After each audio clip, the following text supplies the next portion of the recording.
Good day, I'm Captain Greg Gallant, curator of the Prince Edward Island Regiment Museum, located here in the beautiful downtown city of Charlottetown.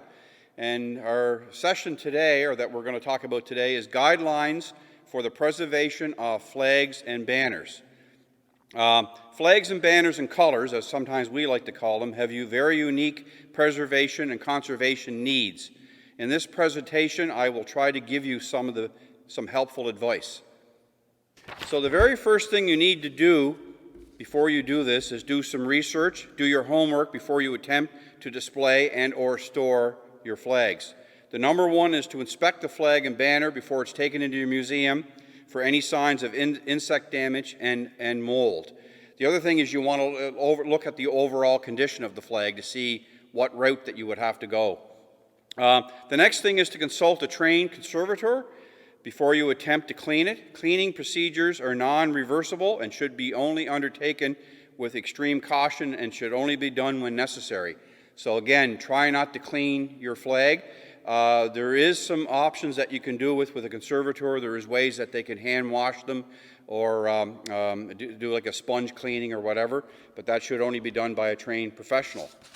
So the PEI Regiment's first war flags from No. 2 Canadian Stationary Hospital in France in 1914. These were the very first two flags flown by a Canadian unit in France in 1914, and they're on the wall behind me. And that's what sort of got me into this flag and flag conservation area of museum studies.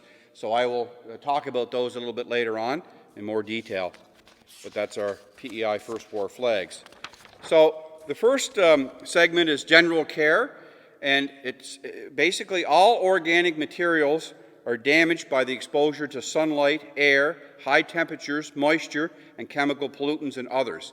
And unfortunately, because we're located in an armory, which is not set up to be a museum, it's very humid here in the summertime, even though we have fans going and some suction to suck the humidity out. In the wintertime, we go from one extreme to the other. We go to extremely cold or cooler temperatures inside the armory. So again, our facilities weren't made as museums, so we have to kind of live with what we got. It also talks about chemical pollutants and others, and we'll get into that a little bit later on, the chemicals that can be associated with being in an armory. So you need to maintain a stable temperature and relative humidity and environment for your textiles. And again, most of us have trouble with that because we were never built as a museum. We were built as an armory. This building was built in 1958. So you want to avoid exposure to chemical pollutants such as smog, fog, vapors from paint, chemicals from chemical emissions like chemical from factories and stuff like that, and limit the hanging time of your flag to limit mechanical wear. So if you have a flag that's been on display for a long time, it might be a good idea to rotate it around. And of course, rotate your exhibit, help reduce the light exposure, keep the light off it. Now, most flags, when you get them, they've been flown somewhere, they were exposed outside, so they're not going to come to your museum in the most perfect condition. There's going to be issues with them. There are going to be wears, there could be tears, there could be stains on there from environmental stuff, chemical pollutions. So the big factor, or one of the big factors, is light. Flags that have been used outdoors have already been damaged, like I said, so extra care needs to be taken to assure that no further damage is done. Do not display a flag in direct sunlight or near a window. Interior walls are preferred where you can control the light level. So when we mounted our flags, they were done on an interior wall, and we were able to control the light levels by building showcases around the flags. Again, build a box around your flag, check it with a light meter, check your UV levels. They should not exceed 75 microwatts or 50 watts. And then benchmark for viewing. Lights off in your storage areas always. So if in our museum inside, our lights are on timers, so they do switch off when there's nobody in the museum. They only turn on when somebody walks through the door. And of course, our storage room is the same way. There's no lights on in the storage room. And all of our flags and textiles that aren't on display are all stored in boxes, which I'll talk about later. Ultraviolet lights will also damage the fabric. LED lights are preferred. All of our showcases have LED lights in them. We have no ultraviolet lights in the museum at all. And we also used UV glass film over the glass showcase. There's UV glass film over that, including the front foyer where we have other artifacts, and that'll help protect the flags or your fabric from sunlight exposure or damage from the lights. All right, and you can usually get UV film from your local glass shop. It usually comes in a roll, and they can apply it fairly quite easily, and it comes in different levels. Check with your glass shop. So the next concern is air. The presence of oxygen is necessary for chemical deterioration process to continue. So you need to frame and glaze the flag so that the contact with oxygen in the air will be limited. So again, that flag, because it's out on the parade square, is inside a sealed showcase with the plexiglass on the outside. There is vent holes there because of the humidity in here, so we did have some vent holes covered or put in the showcase with some mesh over it to keep any insects from actually entering the showcase. So again, you want to limit the contact with oxygen in the air. Temperature and relative humidity. Most chemical reactions occur at a faster rate with higher temperatures. This is why textiles should be displayed and stored in a cool environment, like most artifacts, with good airflow rather than in attic storage or basement storage where it could be hot. Again, in our case, our storage areas aren't probably up to what a full-fledged museum would be, but we have to live with what we got. Relative humidity, there's different types of fibers react differently to different kinds of moistures or moisture content. So if there's multiple types of fiber in your flags or in your colors, then they're going to deteriorate faster or they'll have different effects. So that's where you might want to consult with a conservator. Storage at relative humidity levels above 65% can lead to mold growth. Mold likes cotton and linen, and they're also cellulistic fibers. All right, so mold tends to grow, and I've seen it in other museums, not in our museum, because I inspect ours quite often, but I've been into some small community museums where they've opened up boxes where there's been quilts or mats or something, and there's actually mold growing on them. And the other thing is because outside walls have moisture in them, and they're exposed to the outside elements, they recommend that you display your flags or your banners on inside walls if possible, and that's what we did here. We put it on the inside wall. The next big one that you don't think of, but they're out there, is chemical pollutants. So urban pollution sources can be car exhaust, forest fires, which we all know what happened out west, can be very damaging. Chemical pollutants can come from the manufacturing process, and chemicals can also combine with the atmospheric water to create acids, which will damage the textiles, like acid rain. And flags should not be displayed near open doors or windows. This will keep the exposure to air pollutions at a minimum. So you don't want to expose it to open doors and windows. Sometimes that can't be helped, especially if it's on a parade square, especially if the place is being used a lot. So next is handling. Textiles should not be moved unsupported. A layer of a clean fabric or a stiff board should be used to transport the textile. So if you have a large flag, it should be perhaps put on a board that's covered up with some kind of fabric, like a clean linen, unbleached linen fabric or whatever, and then you basically support the whole flag. And that's if it's a large flag, and the large flag could have some structural damage on it.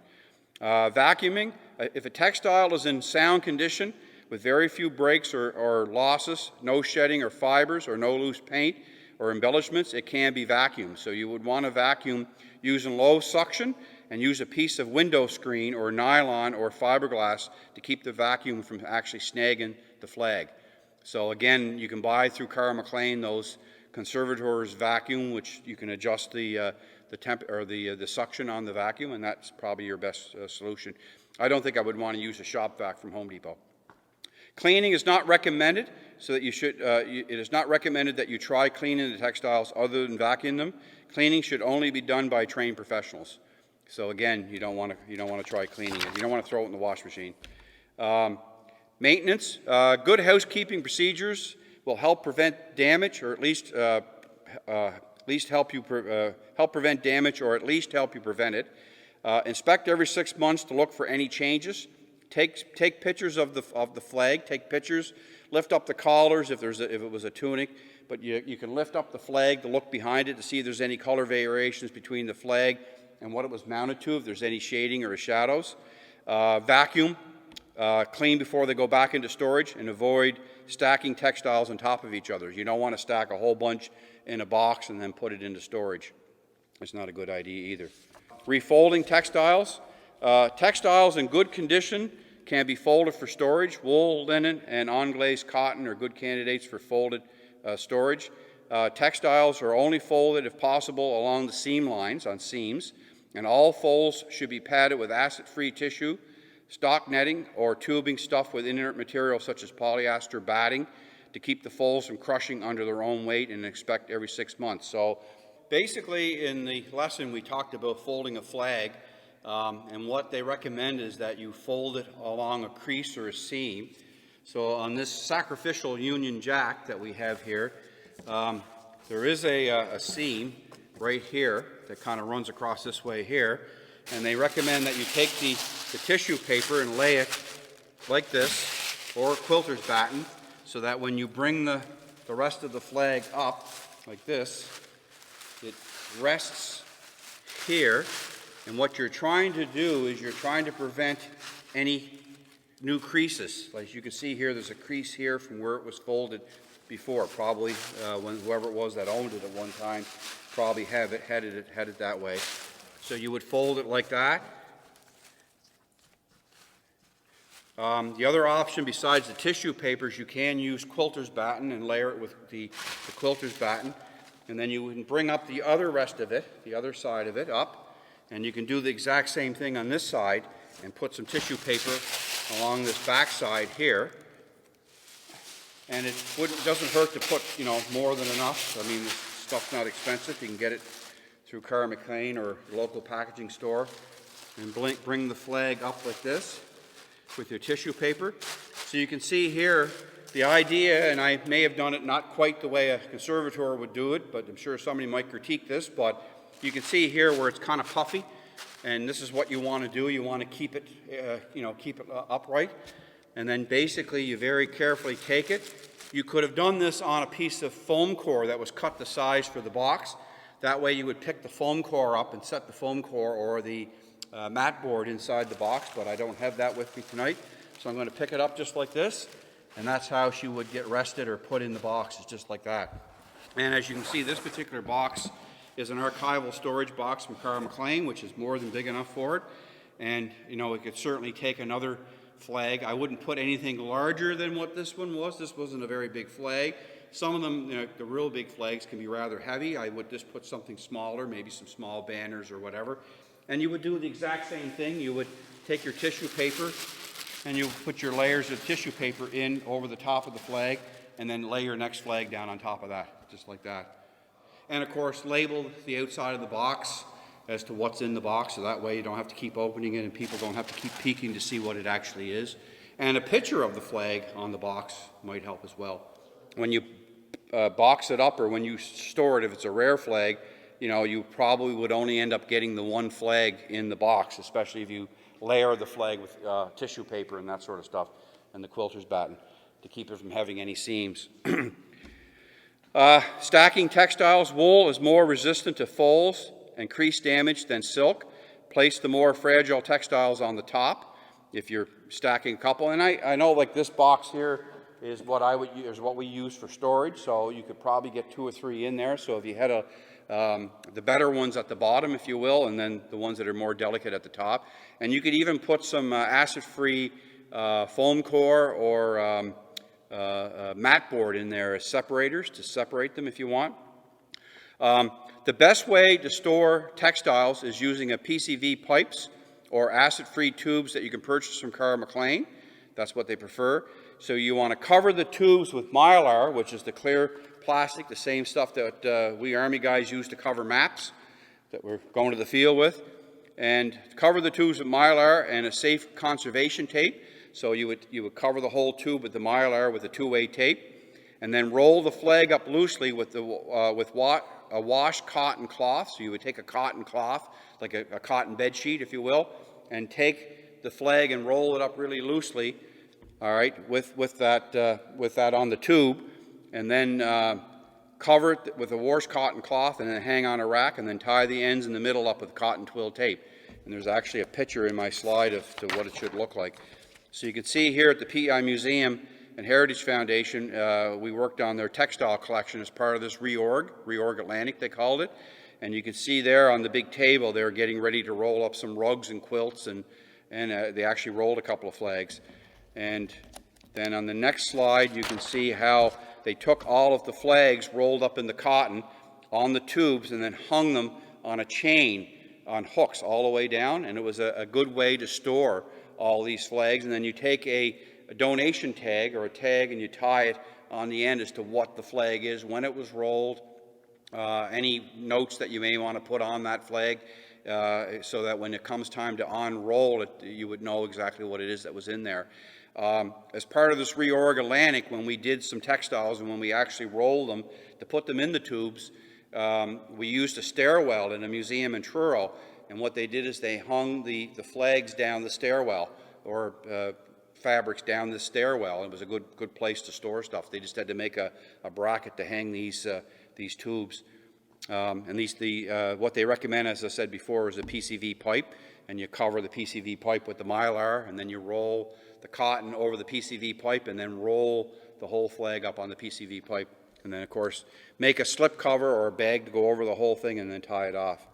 And that's, again, a very, very efficient way of storing something with, if you don't have a lot of storage.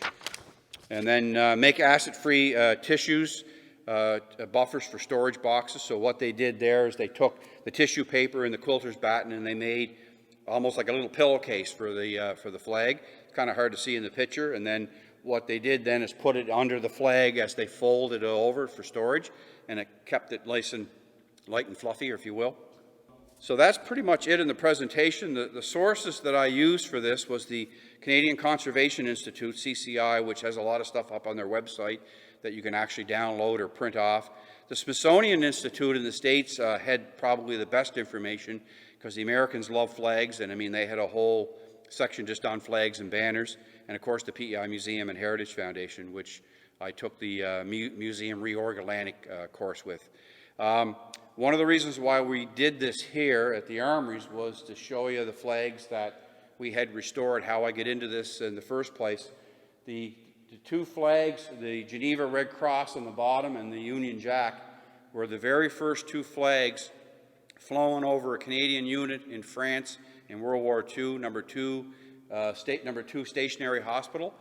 And when the flags were tattered and starting to get war, the adjutant off the camp of that hospital, Captain Walker, from Charlottetown, took the two flags down off the flagpole, put two new ones up, and then took the two flags home with him on his leave in his duffel bag. They later were boxed up in a showcase, which I think was on the second slide, an oak showcase that it hung in Province House here in Charlottetown for a number of years. And like a lot of military artifacts, they go from being prominently displayed to the attic to the basement, and then eventually they were going to get thrown out to the curb, until I got a phone call and I went and picked them up. And of course, when I got them, I had no idea what I had or what I was going to do with them. So when I consulted with Terry Quinlan from Algonquin College, and we struck a deal where they would have the students restore the flags, and then I would go then and pick them up and then bring them back to PEI, and we would display them. So what they did basically is they took a sheet of I think it was an MDF material, and then they clear coated it with a water-based polyurethane, and then covered it with a it's almost like a tin foil backing that they got through Cara McLean, and then covered that with a cotton fabric that you can see, that white fabric that's actually, there's a layer of quilter's batten, and then that was then brought around to the back, and then of course glued onto the back. So that made like almost like a pillow type backing. And then the flags, after they were cleaned and laid out flat and dried, then the girls took the two flags and they laid them out, and then they sewed them to that backing or to that display frame. Same thing with the Union Jack. You can see the condition that the Union Jack was in when they got it. I mean, there's quite a bit of it missing. Anybody else probably would have thrown them in the garbage, but again, I'm glad we were able to save them. So anyway, so then they sewed them to that, and then when I picked them up, they were picked up in a large flat storage case, so I had to transport back to PEI in the back of a panel.